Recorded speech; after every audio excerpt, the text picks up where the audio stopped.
अस्सलाम वालेकुम, आप देख रहे हैं डॉन न्यूज़। मैं का मेज़बान अब्दुल गफ्फार पुराब दिबले के एक और एपिसोड के साथ। तो जनाब, बात करेंगे पाकिस्तान और वेस्ट इंडीज़ के दरमियान दूसरे टेस्ट के पहले रोज़ पर, जहां पाकिस्तान की 2 रन्स पर 3 विकेटें ज़रूर गिरी, लेकिन उसके बाद पाकिस्तान ने बड़ा शानदार कमबैक किया। कप्तान बाबर आजम की बड़ी जिम्मेदाराना इनिंग्स, उनका साथ दिया फवाद आलम ने। फवाद रिटायर्ड हर्ट ज़रूर हुए, इंशाल्लाह आज वो बैटिंग करने आ जाएंगे, लेकिन उन्होंने कप्तान के साथ मिलकर पाकिस्तान को उस बड़ी इंतहाई गंभीर सूरत से निकाल कर एक ऐसी पोजीशन पर ला खड़ा किया है जहां पाकिस्तान अगर पहली इनिंग्स का स्कोर, जैसा कि बाबर ने भी कहा कि 300 साढ़े 300 के लगभग हो जाए, तो पाकिस्तान इस टेस्ट में एक अच्छी बुनियाद रख सकता है। लेकिन एक ऐसी खबर जिसने कल रात जो है वो बड़ा तहलका मचाया और अब आज भी पूरे दिन से वो मीडिया में गर्दिश कर रही है, उस हवाले से ही बात करेंगे। वो है जनाब खबर कि पाकिस्तान क्रिकेट बोर्ड के चेयरमैन एहसान मानी साहब, जिनकी ओहदे की मुद्दत जो है वो 24 अगस्त को 3 साल पूरे हो जाएंगे। उसके बाद 4 सितंबर तक इंतखाबात होने हैं पाकिस्तान क्रिकेट बोर्ड के। तो क्या एहसान मानी साहब कंटिन्यू नहीं कर रहे, या प्राइम मिनिस्टर ऑफिस से उनका नाम ना भेजने का फैसला कर लिया गया है? और साबिक कप्तान रमीज़ राजा का नाम इस हवाले से जो है बड़ा गर्दिश में है। ये बड़ी डेवलपमेंट है पाकिस्तान क्रिकेट के लिए, क्योंकि अब तक ऐसे ही लग रहा था कि एहसान मानी साहब भी कंटिन्यू करेंगे और उसके बाद फिर वसीम खान साहब, जो कि पाकिस्तान क्रिकेट बोर्ड के चीफ एग्जीक्यूटिव ऑफिसर हैं, वो भी अपने ओहदे पर बरकरार रहेंगे। लेकिन लेटेस्ट डेवलपमेंट है, इस हवाले से अपने एक्सपर्ट से बात करेंगे। कुछ इस्लामाबाद से ज्वाइन कर रही हैं, पाकिस्तान की सीनियर स्पोर्ट्स जर्नलिस्ट और कमेंटेटर रही हैं लीना अजीज़ साहिबा। प्रोग्राम में खुशामदीद कहते हैं। हमारे स्पोर्ट्स में लाहौर में स्पोर्ट्स रिपोर्टर वो बकर बिलाल भी हमारे साथ मौजूद हैं। लीना, मुझे बात तो करनी थी पाकिस्तान वेस्ट इंडीज़ के दरमियान मैच के हवाले से, उसको रिपोर्ट भी चलाएंगे, बात भी करेंगे। लेकिन जो कल खबर सामने आई, डॉक्टर नुमान नियाज़ साहब, जो कि पाकिस्तान के जो टेलीविज़न है स्पोर्ट्स का, PTV स्पोर्ट्स के डायरेक्टर भी हैं और बड़े मारूफ स्पोर्ट्स एनालिस्ट हैं, उन्होंने कल ये ट्वीट में दावा किया कि PCB के जो चेयरमैन हैं शायद एहसान मानी साहब, उनकी जगह किसी पाकिस्तान के साबिक कप्तान को ये ओहदा मिलने का इम्कान है। तो लीना, आपकी क्या ख्याल है इस खबर के ऊपर? आप भी इस्लामाबाद में बैठी हैं, कोई आप तक खबर कोई पहुँची हो, कोई अंदर की बात? हाँ, देखिए, अभी तक तो ये जैसे आपने कहा कि डॉक्टर नुमान ने ये ट्वीट की, लेकिन अभी तक किसी को सही नहीं पता कि कौन से क्रिकेटर साबिक कप्तान की वो बात कर रहे थे। रमीज राजा की बहुत ज्यादा नाम आ रहा है आज खबरों में, और आपने भी कल वीलॉग में भी उनका नाम लिया था। और अगर रमीज राजा बन जाए, मैं कहती हूँ चेयरमैन, तो उससे अच्छा तो पाकिस्तान क्रिकेट के लिए कोई बात ही नहीं है। एक नेक सच्चे इंसान है, उनको बिल्कुल ऐसे ही दर्द होता है पाकिस्तान जब हारता है, या जीते हुए मैच जब पाकिस्तान हारता है, जैसे मुझे या आपको होता है। मेरी उनसे पर्सनली भी काफी दोस्ती है, बिल्कुल बड़े भाई की तरह मैं उनको समझती हूँ। तो अगर ऐसा हो जाए और अगर ये अफवाह सिर्फ अफवाह ना रहे और सच्चाई बन जाए, तो मेरे ख्याल से तो पाकिस्तान क्रिकेट के लिए इससे ज्यादा बेहतर बात नहीं होगी। लेकिन जितना मैं रमीज को जानती हूँ, कुछ महीने पहले मेरी उनसे एक डिस्कशन भी उस पर हुई थी, ऐसी मजाक पे। तो मैंने उनसे कहा कि रमीज, अगर आप बन जाए पाकिस्तान क्रिकेट के चेयरमैन तो क्या बात हो। तो उन्होंने इस बात को थोड़ा बहुत हंसी में उड़ा दिया। लेकिन अगर अब उनका माइंड चेंज हो गया और वो वाकई बन जाए, तो मेरे ख्याल में इससे जबरदस्त बात पाकिस्तान क्रिकेट के लिए नहीं हो सकती। बिल्कुल, देखते हैं कि बहरहाल ये डेवलपमेंट स्टोरी है कहाँ तक जाती है। और मैंने भी पता चलाने की कोशिश की तो PCB में कुछ खामोशी है, रमीज राजा भी खामोश हैं, वरना ट्विटर पे अक्सर वो चीज़ें बता रहे होते हैं। तो खामोशी छाई हुई है। वो बकर, इस्लामाबाद के हलकों से जब कुछ खबर आती है तो होती बहरहाल वो, चूँकि प्राइम मिनिस्टर ऑफिस से नॉमिनेशन आनी है, तो यकीनी तौर पर इसमें सिर्फ स्पोर्ट्स जर्नलिस्ट इन्वॉल्व नहीं है, बल्कि इस्लामाबाद में भी ये बातें गर्दिश कर रही हैं। जो डॉक्टर नुमान नियाज़ साहब ने ट्वीट की, उनको टेलीफोन लाइन पर लेने की भी हम कोशिश कर रहे हैं। तो बकर, आपके पास क्या खबरें हैं? PCB से कांटेक्ट तो किया होगा आपने, कोई जवाब? देखिए, 2-3 चीजें चल रही है के हवाले से।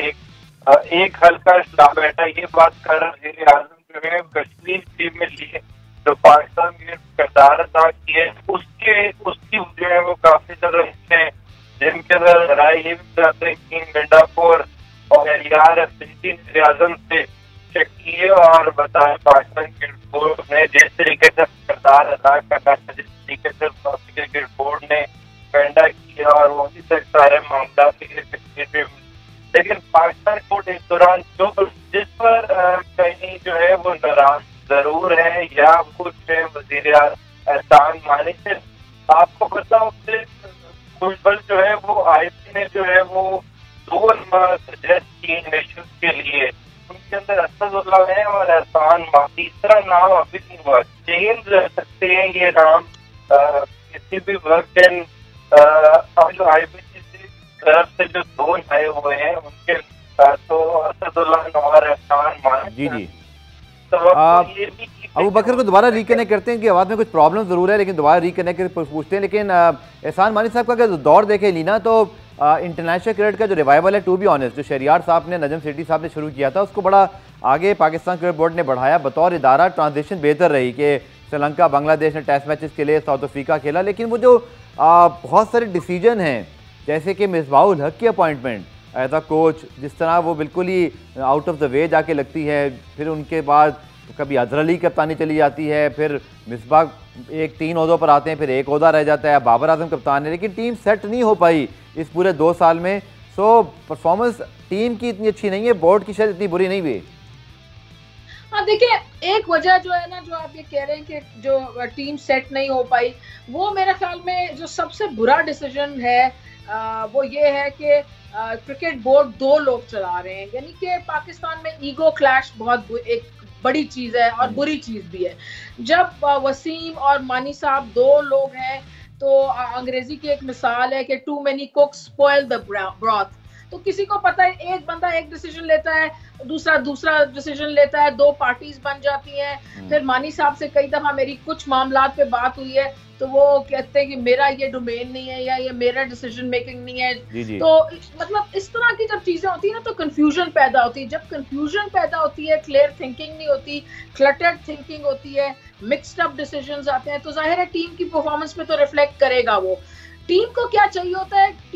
टीम को क्लियर थिंकिंग चाहिए होती है, एक क्लियर एक राह अमल चाहिए होता है। तो इस दौर में बिल्कुल हमें ये नजर नहीं आया। जैसे मिसबाह की अपॉइंटमेंट भी है, शुरू में ही समझ आ गई थी कि वो he was a great player, इसमें कोई शक नहीं है, बहुत अच्छे कप्तान थे, मैं खुद उनकी बहुत बड़ी फैन हूँ, लेकिन वो एक अच्छे कोच नहीं है, ये तो शुरू में सबको समझ आ गई थी। फिर भी एक डिसीजन को कंटिन्यू किया गया, एंड मुझे तो समझ नहीं आता क्यों। तो अब ये इस तरह की चीजें ना, जब वो मिल जाती हैं आपस में, क्लैरिटी नहीं होती, तो उससे फिर मामलात खराब होते हैं। ठीक है, अबू बकर दोबारा हमारे साथ मौजूद है। अबू बकर, आप बात बता रहे थे, ठीक है, कश्मीर प्रीमियर लीग का मेंशन भी है, अभी हम बात कर रहे थे परफॉर्मेंस की भी, फिर मिसबाहुल की अपॉइंटमेंट और सारी चीज़ें, लेकिन हतमी तौर पे आपको क्या लगता है कि वज़ीर आज़म साहब ने जो 2 नाम नॉमिनेट करने हैं फॉर गवर्निंग बोर्ड, और फिर उनमें से ये कोई एक चेयरमैन बनता है, अगले हफ्ते शायद ये हो जाएगा, क्या एहसान मानी साहब आपको लगता है होंगे इस नॉमिनेशन के अंदर? देखिए गफार, चाहे कुछ भी हो, एहसान मानी जो है वो वजीर आजम पाकिस्तान इमरान खान के बहुत ही करीब हैं और बहुत ही दरीना साथी हैं। आपको पता होगा, गवादर डेवलपमेंट अथॉरिटी के भी बोर्ड ऑफ डायरेक्टर्स में शामिल हैं, शौकत खाना मेमोरियल कैंसर हॉस्पिटल के भी वो बोर्ड ऑफ डायरेक्टर्स में शामिल है। तो एक बात तो बहुत क्लियर एंड कट है कि वजीर आजम के अगर उनकी परफॉर्मेंस से बेशक ना खुश हो, लेकिन उनके बहुत ही वो करीबी भी हैं और उनकी बात को सुनते भी हैं। तो कभी इम्कान कहीं ना कहीं कुछ जराए ये भी बात करते हैं कि एहसान मानी शायद ये अपना जो इनका जो टेन्योर है, इसके अंदर इनको दोबारा तौसीफ दे दी जाए। अभी तक हतमी फैसला नहीं हो सका कि रमीज राजा ही अगले चेयरमैन बनेंगे या कोई और चेयरमैन बनेगा, लेकिन एहसान मानी के भी जो है अभी तक चांसेस बिल्कुल क्लियर है। लेकिन आपको याद होगा 4-5 माह पहले एहसान मानी साहब और क्रिकेट बोर्ड के हलकों से एक बात जरूर फ्लोट हुई थी कि एहसान मानी अपने ओहदे में तोसी नहीं चाहते। जी। लेकिन उसके बाद वजीर आजम ने उनको कहा गया कि अगर आप तो चूंकि कदाफी स्टेडियम लाहौर में मौजूद हैं, जाते रहे हैं, अभी लीना भी ये बात बयान कर रही थी, हमने भी देखा कि वसीम खान ज़्यादातर इस अरसे में पिछली 2 साल जो हुए हैं बहुत फ्रंट फुट पे रहे हैं। बहुत आप देखें ना, जब कोई बड़ा अनाउंसमेंट होता है तो वही आते हैं यूट्यूब पर या फेसबुक पे पीसीबी के उस चीज़ को एक्सप्लेन कर रहे होते हैं। क्या ये समझा जाए कि एहसान मानी साहब ने ये पोजीशन खुद सरेंडर की है या वसीम खान जो है वो इस चीज़ में आगे रहना चाहते थे? आपको क्या लगता है? क्योंकि ये बात बिल्कुल ठीक है लीना की कि एहसान मानी साहब ने जो है वो इस पिछले 2-3 सालों में कभी भी ज़्यादा फ्रंट पे आने की कोशिश नहीं की। इक्का दुक्का इंटरव्यू दिए, एक मैंने किया था, एक आध और, इसके अलावा कभी इंटरव्यू भी ज़्यादा नहीं दिए, मतलब इतने मुतहरिक दिखाई नहीं दिए। क्या ये एहसान मानी साहब की मंशा से हो रहा था या आप समझते हैं कि जो पावर टसल है ये उसका नतीजा था? देखिए, एक चीज तो हमें समझनी पड़ेगी कि एहसान मानी अपनी मर्जी से जो है वो पाकिस्तानी मीडिया के ऊपर नहीं आ रहे थे, क्योंकि अगर उनका टेन्योर देखें तो शायद पाकिस्तानी मीडिया से उन्होंने कम बात की है और गैर मुल्की मीडिया से उन्होंने तो आज ही बात कर ली उन्होंने जी, ज्यादा बातें की हैं। और अगर पाकिस्तानी मीडिया पे देखा जाए तो उसके बिल्कुल उल्ट वसीम खान जो है वो यहाँ पर इन रहे हैं, या उनके तर्जमान जो पाकिस्तान क्रिकेट बोर्ड के हैं, डायरेक्टर मीडिया, वो ज्यादातर रिलेट करते रहे हैं। लेकिन इससे पहले जो हमने चेयरमैन देखे हैं वो बहुत ज्यादा खुद इन्वॉल्व रहते थे, वो खुद जी इन रहते थे और चीजों को खुद फ्रंट से लीड करते थे। आपको याद होगा हम पिछले 2 साल से तकरीबन ये बात अपने प्रोग्राम में भी कई बार कर चुके हैं कि एहसान मानी साहब कहीं छुपे छुपे रहते हैं, उस तरीके से फ्रंट फुट पर आकर नहीं खेलते। तो अब कहीं ना कहीं उनको इस चीज का मेरा ख्याल है कि अंदाजा भी हो रहा होगा और उसको समझ भी आ रही होगी कि शायद हमें पाकिस्तानी मीडिया को ज्यादा इंटरेक्ट करना चाहिए था। पाकिस्तानी और आपकी जो बात है ना वो बकर ब्रेक की जाने से पहले मैं ऐड करना चाहूंगा कि शायद ये भी एहसान मानी साहब शायद कह सकते हैं मुमकिन तो गलती होगी कि अपनी पोजीशन को जब आप कभी कभी छोड़ देते हैं तो उसके बाद थोड़ा मुश्किल हो जाता है और हमारे यहाँ तो लॉबिंग करनी पड़ती है। पुराने ब्रेक शामिल करते हैं, ब्रेक से जब वापस आएंगे तो फिर बात करेंगे इसी मौजू पर। डॉक्टर नुमान नियाज़ साहब को भी लेने की कोशिश करेंगे। मिलते हैं शॉर्ट ब्रेक के बाद।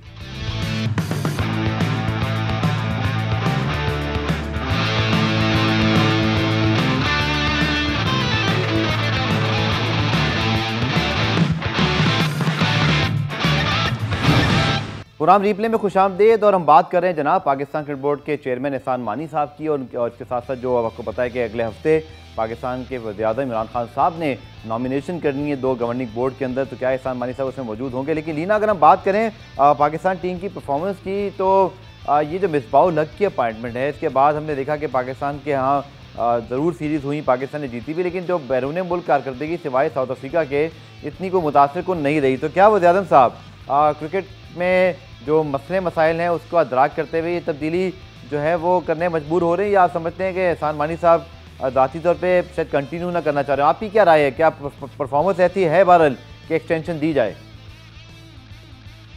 देखिए मेरा तो नहीं, जहां तक मिसबा की का सवाल है उनको तो एक्सटेंशन नहीं देनी चाहिए, क्योंकि जैसे आपने कहा कि जो सीरीज उन्होंने जीती है वो भी मिनोस के खिलाफ, ये जिम्बाब्वे और बांग्लादेश और श्रीलंका, और ये एक सीरीज जिसमें भी थोड़ा बहुत पूरी साइड इतनी नहीं थी साउथ अफ्रीका की, वो जीती।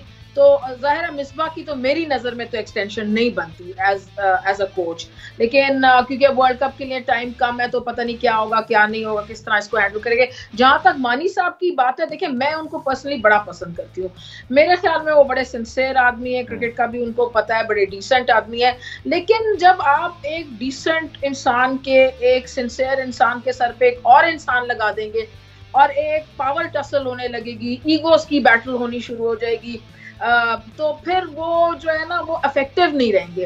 तो मानी साहब वसीम के होते हुए तो बिल्कुल इफेक्टिव नहीं नजर आए इन 2 सालों में, तो बिल्कुल, और क्रिकेट किसी डायरेक्शन में जाती भी नजर नहीं आई। क्योंकि देखिए आप कैसे क्रिकेट की डायरेक्शन को गेज करते हैं कि आप कोई, जैसे इंग्लैंड के साथ एक मैच था, वो मैच अगर पाकिस्तान ने जीता हुआ मैच था, वो जो कि वो बटलर और वोक्स की पार्टनरशिप होगी, वो हमने, पिछला मैच जो वेस्ट इंडीज के साथ था वो हमने हार दिया।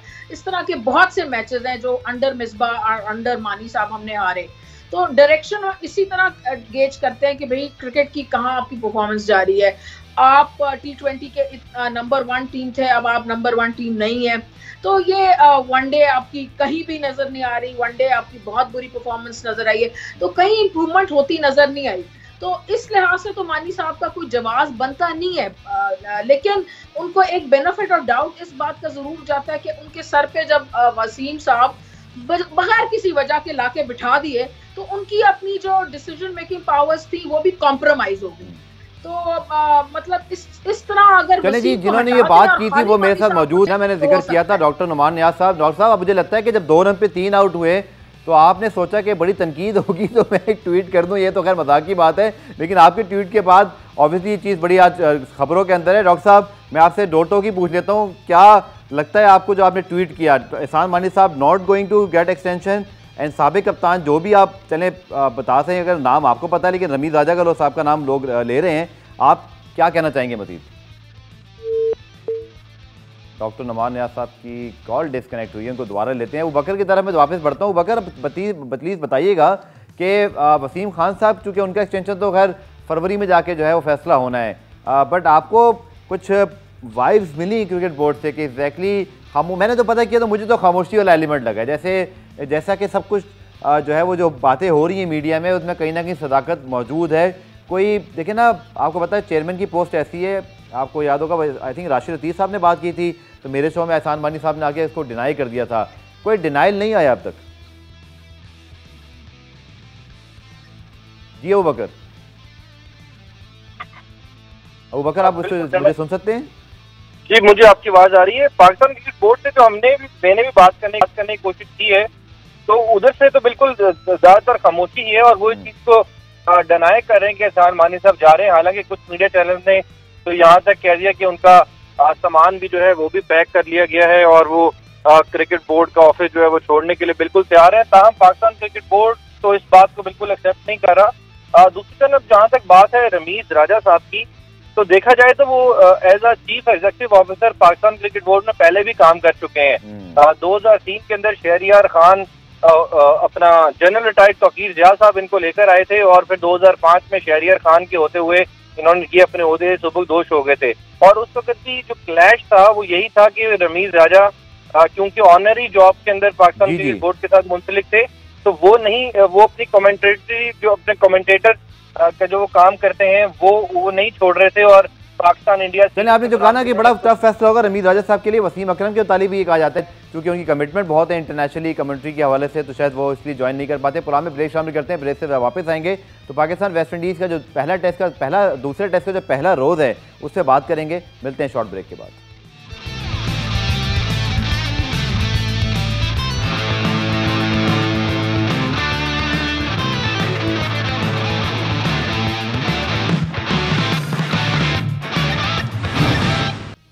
तो पाकिस्तान क्रिकेट बोर्ड के इन्हीं मामला से बात करते हैं। Senior sport journalist anchor Yahya Hussaini ने भी हमें टेलीफोन लाइन पे ज्वाइन किया। याहिया, आपके पास क्या खबरें हैं पाकिस्तान क्रिकेट बोर्ड के हवाले से? प्राइम मिनिस्टर ऑफिस से 2 नॉमिनेशन आनी है अगले हफ्ते, लेकिन एहसान मानी साहब क्या होंगे उस नॉमिनेशन में? कबल वक्त होगा। अभी गफार ये कहना है कि एहसान मानी साहब अगले 3 साल के लिए पाकिस्तान क्रिकेट बोर्ड के सरबराह होंगे या नहीं होंगे, क्योंकि चंद घंटे पहले ये जो डेवलपमेंट हुई है पाकिस्तान क्रिकेट टीम के साबिक कप्तान रमीज हसन राजा के हवाले से, उसके बाद बहुत ज़्यादा जो है इस वक्त चहम गोइयाँ हो रही हैं और क्रिकेट के हलकों में बहुत ज़्यादा गुफ्तगू हो रही है, बहुत ज़्यादा क़यास आराइयाँ की जा रही हैं। लेकिन क्रिकेट बोर्ड के जो ज़राए हैं वो भी इस बात के हवाले से जो है वो किसी हद तक तस्दीक कर रहे हैं कि एहसान मानी साहब जो हैं वो उनको जाते हुए दिखाई दे रहे हैं। ठीक है, तो यही आपको क्या लगता है परफॉर्मेंस एलिमेंट है पाकिस्तान टीम की? एहसान मानी साहब को पहले भी ज़रा बैकफुट पे रहे हैं, वसीम खान आगे थे, दूसरा रमीज राजा अगर आते हैं तो फिर आपको मुझे सबको पता है कि वो मिसबाहुल हक के कितने बड़े नाकिद हैं। उनको तो वो कह चुके हैं कि T20 का कोच ही नहीं होना चाहिए, T20 वर्ल्ड कप भी सामने है। तो क्या हम कोई बहुत बड़ी तब्दीली होते तो नहीं देख रहे आइंदा 15-20 दिनों में? 59 साल 57 टेस्ट मैच 197 एक रोज़ा मैच खेलने वाले रमीज हसन राजा, नो डाउट उनका अपना यूट्यूब चैनल है और जब वो ड्राइविंग सीट संभालेंगे तो उन्होंने बहुत सारी बातें बहसियत मुफस्सिर कही हैं। यूट्यूब चैनल पर उन्होंने बहुत सारी जगहों पर अपनी राय का इजहार किया है, लेकिन आई थिंक वो सारी चीज़ें तो उनका ताक़ुब करेंगी और जब वो बात करेंगे तो उनके साथ इन चीज़ों को लिंक किया जाएगा। लेकिन आई डोंट थिंक सो कि अगर रमीज हसन राजा पाकिस्तान क्रिकेट बोर्ड के कमान को संभालते हैं तो वो इन चीज़ों के साथ आगे बढ़ने की कोशिश करेंगे।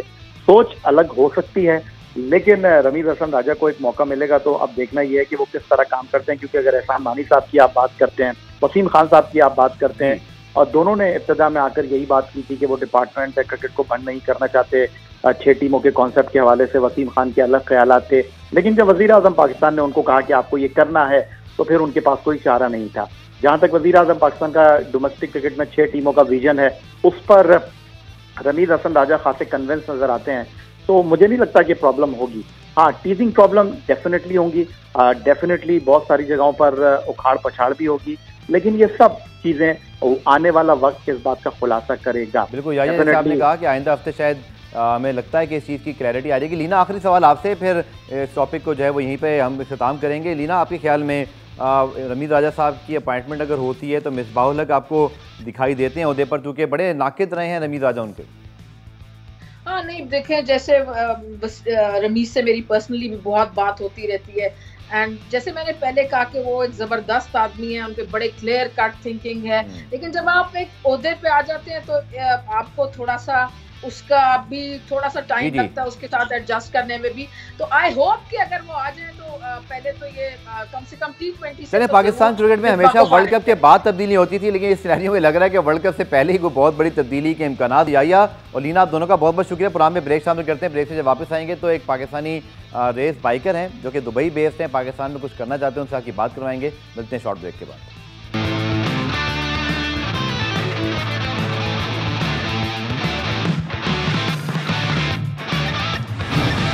पुराम रिप्ले में खुशामदीद। आखिर में बात करते हैं कुछ मोटरसाइकिल रेसिंग के हवाले से और पाकिस्तान के एक ही जो साइकिल जो बाइक रेसर है जो कि FIM से भी जो है वो एसोसिएटेड हैं, उनसे लाइसेंस लिया हुआ है। उस्मान गनी दुबई बेस्ड हैं, पाकिस्तान की नुमाइंदगी करते हैं। उस्मान, बहुत शुक्रिया ज्वाइन करने के लिए। कुछ बताइएगा जो आपकी सरगर्मी अब तक रही हैं रेसिंग के हवाले से और कमिंग आप प्रोजेक्ट जिस पे काम कर रहे हो, जो आपकी रेसिंग कोई एक कॉम्पिटिशन आ रहा हो।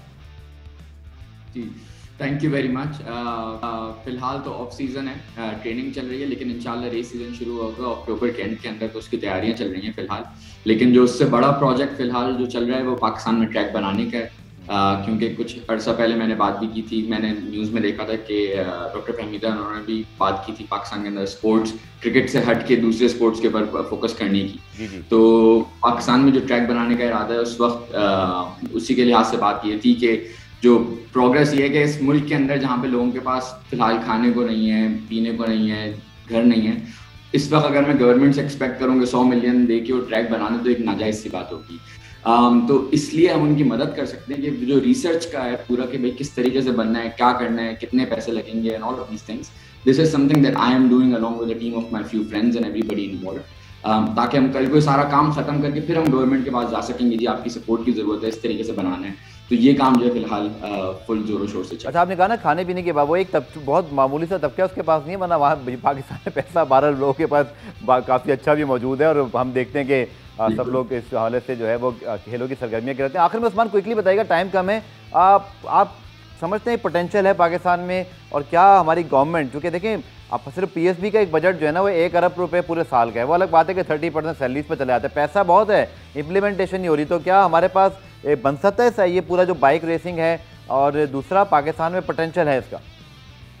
जी बिल्कुल है, क्योंकि जो एक ट्रैक बनता है वो सिर्फ बाइक्स के लिए नहीं होता, तो गाड़ियाँ, बाइक, ड्रैग रेसिंग, ड्रिफ्टिंग, इन सब के लिए होता है। तो आपने पाकिस्तान में जैसे आपने बात की, पैसा माशाल्लाह बहुत है, लोगों के पास फैंसी गाड़ियाँ हैं, फैंसी बाइक्स हैं, लेकिन उनके पास चलाने की जगह नहीं है। और मोर इम्पोर्टेंटली पाकिस्तान में लोगों के पास टैलेंट बहुत है, और वो जो रोड पे लेट के स्कूटर चला रहे होते हैं बेचारे, अगर ट्रैक को सही तरीके से उनको ट्रेन किया जाए तो वो दुनिया में जाके पाकिस्तान का नाम रोशन कर सकते हैं, गाड़ियों और बाइकों दोनों के। ठीक है, तो उस्मान आपकी इंस्पिरेशन क्या रही, क्विकली बताइएगा। तो 3 मरतबा पोडियम पे आप आ चुके हैं, जो आपकी इससे पहले पार्टिसिपेशन रही वही क्विकली बता दीजिएगा, और दूसरा अपनी इंस्पिरेशन के बारे में बताइएगा, किस तरह ये सीखा सब आपने?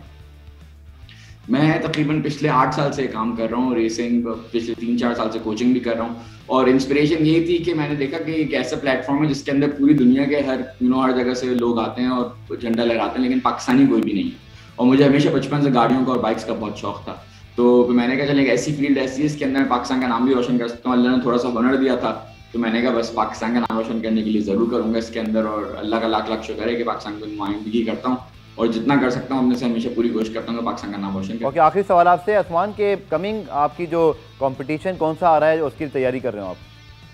फिलहाल मेरा जो अगला कंपटीशन है, मैं स्पेनिश चैंपियनशिप CEB के अंदर हूँ, तो वो इंशाल्लाह अक्टूबर से स्टार्ट होगा, जिसकी हम टेस्टिंग करने अगले महीने जा रहे हैं। चलिए, आपको बेस्ट ऑफ लक कहते हैं उस्मान, इंशाल्लाह आपसे ज़रूर मज़ीद तफसीली होगी। लेकिन आपने बिल्कुल ठीक कहा कि पाकिस्तान में वाकई जो लोगों को शौक तो ज़रूर है बाइकिंग का, ड्रिफ्टिंग का, बहुत सारे इवेंट हुए हैं, इंटरनेशनल ड्राइवर भी पाकिस्तान में है, लेकिन जो रेसिंग ट्रैक है होती हैं रैलीज वगैरह हब में और दूसरी जगह पर, लेकिन शायद एक डेडिकेटेड प्लेस नहीं है, जो उस्मान जिसकी बात कर रहे थे। देखें गवर्नमेंट इस हवाले से इनकी जो प्लान है उस पर अमल करती है। पुराम रिप्ले आज देखने का शुक्रिया। पीर को आपसे मुलाकात होगी, तब तक के लिए अल्लाह हाफ़िज़।